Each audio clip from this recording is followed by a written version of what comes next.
I want to say this, and I want to say it clearly, because I've said that consistently. We cannot use the world's methods to accomplish God's purposes. It's no better for the hero to lie, cheat, and steal, and murder to deliver the oppressed than it is for the tyrant that does it. By the way, Jesus uses a different method. We do not rejoice in iniquity. The end never justifies the means.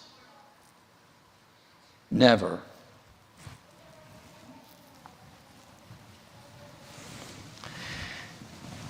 But rejoices in the truth. Now, I want to say something really clear, because people want to separate love from the truth. I'm going to talk about the truth. But I want to tell you this. You cannot separate truth, real truth, from love. If you do, you'll tarnish the truth. Jesus says, I am the way, and the Bible says that God is love. God is love. And you cannot separate them. If you do, you'll tarnish. You take away love from the truth, you'll tarnish it.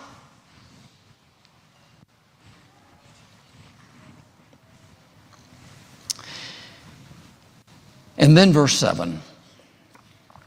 Bears all things. Believes all things. Bears all things, that's hard. Not easy. It's like the long suffering. Believes all things. Believes everything the Lord teaches us. Hopes all things. Like Abraham, who hoped against hope. He says, Lord, look at me, look at my wife. Where's your promise? But love hopes all things. Endures all things. I think about the millions of people that gave their lives to unspeakable tortures, millions of them, during the Dark Ages. We have a cloud of witnesses that have gone on before us. Endures all things. And then it says this: love never fails. When this thing is all wrapped up, I don't care what we go through, what difficulties we go through, love alone will never fail. Prophecies may fail, language, love alone will never fail. Prophecies may fail, languages may cease, knowledge may vanish away, but love, unselfish, godly love, will never, ever pass away. It will never fail. And brothers and sisters, I want to plead with me, I want to plead with all of us, let us embrace this chapter from a person that we all ought to listen to, who wrote something to the effect that it would be good for us to read this chapter every day. Alex Haley, in his book Roots, it was written some years ago and tells a story that actually took place in the state I grew up, North Carolina. This was back before the Civil War. Slavery was in vogue and terrible, of course. But there was a man there, a slave there, that was called Chicken George. He was called Chicken George because he made a lot of money for his master in chicken fighting. That's been outlawed today, and that's a good thing. But they would take these roosters, and these roosters would fight to the death, and people would put money on to which one would win. And so his master was well known for that, and George got his name called Chicken George because of his ability to select these birds and breed them.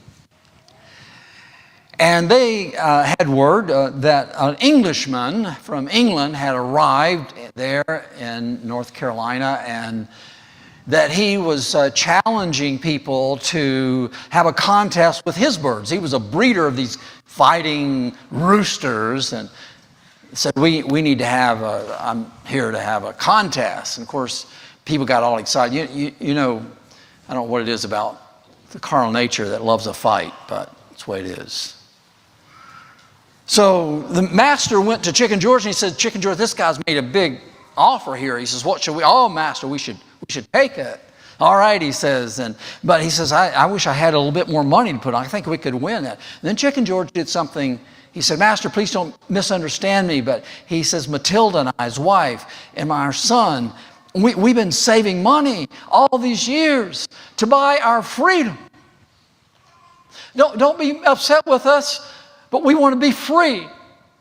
And we're about half there. And he says, I'm going to bet all of that money on this chicken fight, because if we double our money, we'll be free.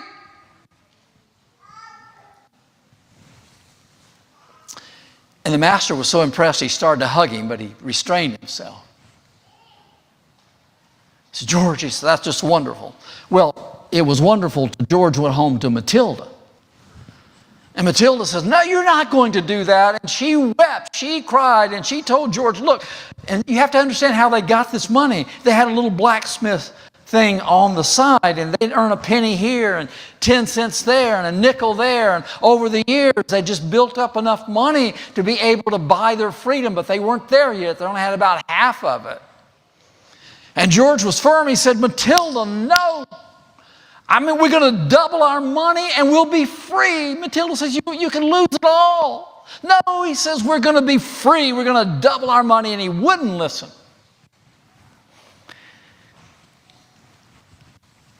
So the day came. The Englishman was there with all of his English aristocracy. And they got ready, and the master nods to Chicken George, and he chooses the one, and they put it, and these birds go at each other. And it was the Englishman's bird that lay dead.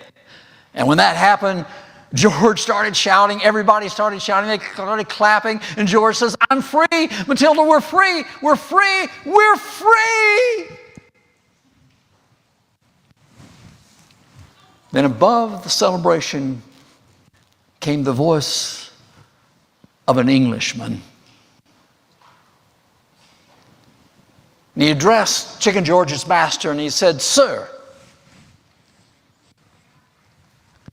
would you be willing to bet all of your earnings on one more chicken fight? The master looked confused. He didn't know what to say.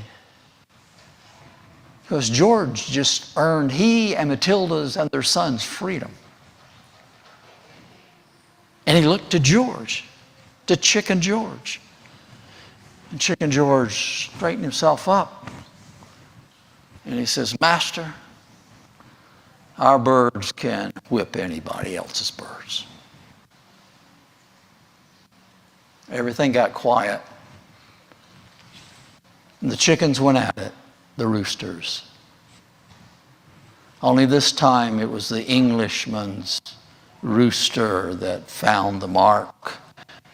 And you could see Chicken George picking up that dead bird and weeping. Question. Tell me. What did Chicken George love more? Freedom or chicken fighting?